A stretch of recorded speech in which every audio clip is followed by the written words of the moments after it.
thật bên lắm là cầu ý ta này đừng mơ trong lại nó đừng cười vi phẩm sang con nê ở lùi tớ trong rồi tớ trong quá mặt đặt nó bên cười ra đời cơ rằng lịch sử tông phật lại thì nằm về ta xưa sơ ngon làm nam đỡ nói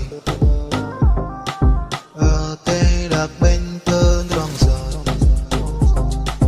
khi đi bên tơ mắt ta ở sơ ngon linh lãng ở trong thoát bên lắm mà cầu ý ta ngày bên nam ở sơ ngon mà nằm về cơ xưa sang con nê ở lùi tớ trong rồi tớ trong quá mặt đặt nó bên cười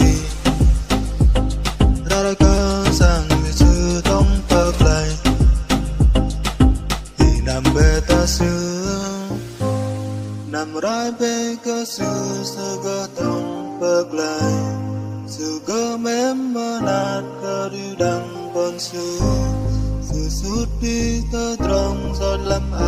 cầu để nuôi kia sự tơ trong lòng rõ nuôi ca nuôi sáng sẽ su free vẫn bó